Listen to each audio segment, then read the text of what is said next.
Hello everyone. इस video में हम लोग एक क्वेश्चन डिस्कस करने जा रहे हैं क्लास 9th मैथमेटिक्स एनसीईआरटी से, चैप्टर सर्कल्स से। एक्सरसाइज 10.4 का क्वेश्चन नंबर 2 है। ये कह रहा है if two equal chords of a circle intersect within the circle. एक सर्कल है ना, इस सर्कल के दो कॉर्ड्स हैं। मैंने एक सर्कल ड्रॉ कर लिया, इसका सेंटर मैं ले लेता हूँ ओ। भी सेंटर की बात भी नहीं करी गई है, तब भी मैंने ले लिया। ये एक कॉर्ड है, इस कॉर्ड को हमने ए बी मान लिया। दूसरा इतने ही साइज का हमने दूसरा कॉर्ड लिया है ना। थोड़ा सा ये बड़ा बन रहा है, इसको छोटा कर लेते हैं है ना। तो ये ए बी और दूसरा एक कॉर्ड हम ले रहे हैं, ठीक। इसको मैं मान लिया सी डी, ठीक है। ए बी और सी डी दोनों इंटरसेक्ट किया with in the circle, circle के अंदर ही इंटरसेक्ट किया। जो सर्कल में जिस पॉइंट पे इंटरसेक्ट किया इसको मैं ई मान लिया, ई लिखा हुआ है, ठीक है। Prove that the segments of one chord, एक कॉर्ड का जो सेगमेंट होगा, जैसे ए बी का दो सेगमेंट है, ए ई और बी, दो टुकड़ों में बटा, उसी तरह से सी डी सी ई और डी में बटा। Prove that the segments of one chord are equal to, दो अलग अलग सेगमेंट्स होंगे तो एक सेगमेंट दूसरे के कॉरस्पॉन्डिंग सेगमेंट के इक्वल होगा, equal to corresponding segments of the other chord. मतलब ये कहना चाह रहा है, गिवन है कि ए बी और सी डी इक्वल है, ये तो गिवन ही है ना। और साथ में इसको हम इक्वेशन 1 मान लेते हैं। तो प्रूव करना है जो ए बी के टुकड़े हैं कौन कौन, एक टुकड़ा है बीई, दूसरा टुकड़ा है ए। उसी तरह से सी डी के क्या क्या टुकड़े हैं, सीई और डी। तो ए बीई सीई के इक्वल है कॉरेस्पॉन्डिंगली, देखिए बीई बड़ा वाला है, सीई बड़ा वाला है। उसी तरह ए और डी आपस में इक्वल होगा। ये हमें करना है प्रूफ, बहुत सिंपल। तो करें क्या इसमें, तो करेंगे क्या, हम लोग कुछ कुछ ड्रॉ करते हैं। हम ओ और ई मिला देते हैं, ये सब हम ड्रॉ कर रहे हैं। मैं पहले बोल रहा हूँ, आप जब एकदम बोर्ड के लिए बनाए, स्कूल के लिए, तो आप ठीक से सब लिखें। ओ को ई से मिला दिया, मतलब सेंटर ओ माना और ई से मिला दिया, जो इंटरसेक्टिंग पॉइंट है दोनों कॉर्ड्स का। और यहाँ पे एक नॉर्मल ड्रॉ,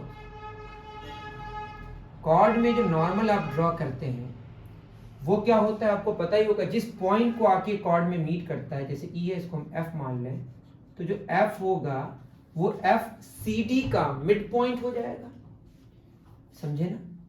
और यहाँ पे हम मान लेते हैं ये जो नॉर्मल आपने ड्रॉ किया, इस पॉइंट को हमने जी मान लिया, इसको एफ इसको जी मान लीजिए। मानने में क्या जाता है, तो हम ये जानते हैं कि जो कॉर्ड है, कॉर्ड पे अगर हम एक नॉर्मल ड्रॉ करते हैं जो कि सेंटर से पास करता है, पास कर रहा है, तो ये जो एफ होगा ये मिड पॉइंट होगा थ्योरम से। तो हम समझ गए कि जो एफ है, एफ इज क्या होगा, मिड पॉइंट, ठीक है, ऑफ क्या, सी डी। उसी तरह से G is mid point of A B. क्यों, ये थ्योरम से हम ऑलरेडी जानते हैं कि जब भी कोई सेंटर से पास करे कोई लाइन और वो कॉर्ड पे एंगल 90 डिग्री बनाए, तो वो जो पॉइंट होगा उस कॉर्ड पे वो मिड पॉइंट होगा। अगर मिड पॉइंट होगा तो सी एफ, मतलब जो सी एफ और डी एफ आपस में बराबर होगा, और ए बी और सी डी आपस में बराबर है। तो ए बी किसके बराबर हो जाएगा, खुद बताइए। ए बी 2CF हो जाएगा। कैसे होगा, ए बी क्या है, सी एफ और डी एफ का सम, और सी एफ डी एफ तो आपस में इक्वल है। क्यों, क्योंकि F is mid point, F is mid point. यहीं पे इंप्लाई कर दें, ये इंप्लाई कर रहा है C F is equal to D F और B G is equal to A G. ये तो आप समझ पा रहे हैं ना। तो ए बी किसके बराबर हो गया, 2CF के बराबर। उसी तरह से ए बी किसके बराबर हो जाएगा, 2BG के बराबर।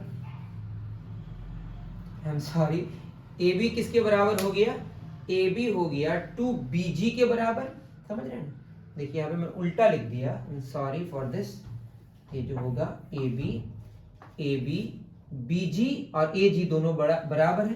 तो जो ए बी होगा हमारा वो किसके बराबर हो जाएगा, 2BG के बराबर। उसी तरह से सी डी देखिए, CF प्लस DF, और CF DF दोनों आपस में इक्वल है, तो ये हो जाएगा 2CF।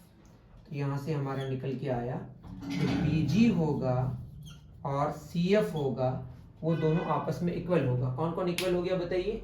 BG और CF। इसको हम इक्वेशन क्या मान लेते हैं? 2। काफी आसान बात हो गई, ठीक है।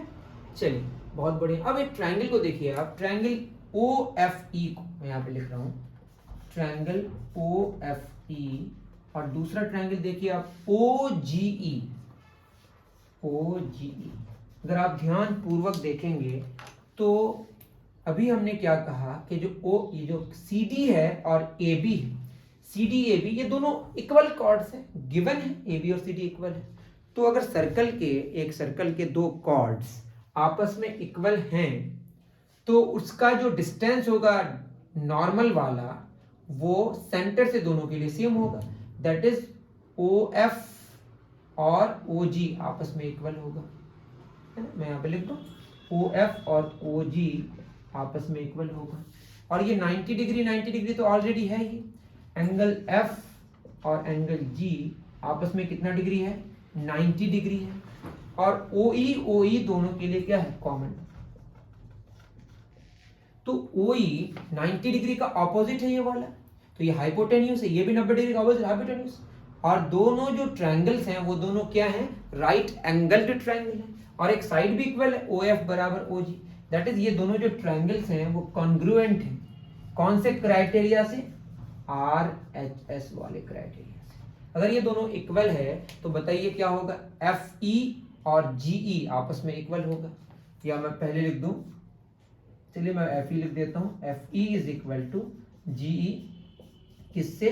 CP/CT से। या इसको हम अच्छे से लिखें तो GE is equal to FE। ऐसा क्यों लिखे आपको समझ आ जाएगा। ये फर्स्ट, ये सेकंड, इसको मैं थर्ड मान लेता हूं, ठीक है। तो थर्ड और सेकंड को अगर आप ऐड करेंगे, सेकंड और थर्ड को अगर आप ऐड करेंगे तो सेकंड में कितना है? BG लेफ्ट साइड में, यहाँ लेफ्ट साइड में क्या है? GE। तो BG और GE। इसके राइट साइड में क्या है? CF, इसमें FE। CF और FE हमने ऐड किया। तो BG और GE को देखिए, ये क्या होगा? BE। तो ये हो गया हमारा BE। उसी तरह से CF और FE को जोड़िए, CF और FE को क्या हो जाएगा? CE। और यही तो प्रूफ करना था। आई थिंक प्रूफ हो गया।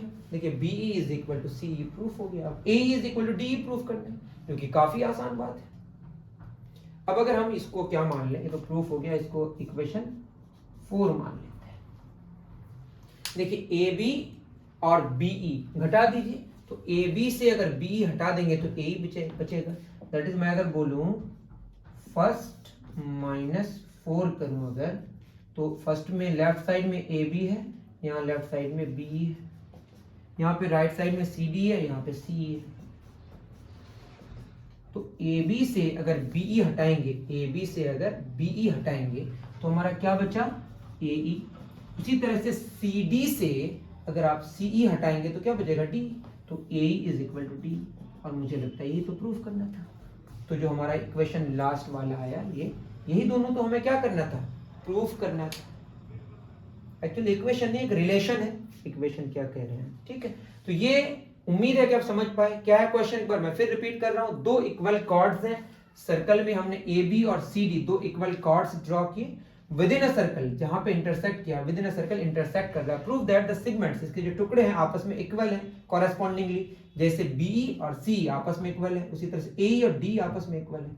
उसके बाद हमने देखा क्या किया, हमने एक थ्योरम हमने अप्लाई किया, यहाँ पे 90 डिग्री यहाँ पे नॉर्मल ड्रॉ किया जो सेंटर से पास करेगा। और जब नॉर्मल सेंटर से पास करेगा कॉर्ड पर तो मिड पॉइंट होगा, F मिड पॉइंट है, G मिड पॉइंट है, दैट इज CF और DF बराबर है। तो CD जो होगा वो CF का डबल होगा, CF प्लस FD, FD भी CF के बराबर, 2CF के बराबर। उसी तरह से AB बराबर BG प्लस AG, AG भी BG के बराबर, तो 2BG हो गया। तो BG 2BG is equal to 2CF, तो BG CF के इक्वल हो गया फर्स्ट। और उसके बाद हमने क्या किया, OFE और OGE को RHS क्राइटेरिया से हमने प्रूफ कर दिया कि ये कॉन्ग्रुएंट है, जिससे GE और FE इक्वल हो गया। तो इक्वेशन 2 और इक्वेशन 3 जो रिलेशन है उन दोनों को हमने जोड़ा तो हमने पाया कि B और C इक्वल है। जब B C इक्वल हो गया तो फर्स्ट इक्वेशन और जो फोर्थ इक्वेशन दोनों को सब्ट्रैक्ट करके हमने रिजल्ट पा गया AE is equal to DE। तो ये सॉल्यूशन था डिटेल्ड, और मैं आशा करता हूं कि आपको बहुत अच्छे से समझ आया होगा। मिलते हैं फिर इसी तरह के क्वेश्चंस को लेकर नेक्स्ट वीडियो में। Thank you very much.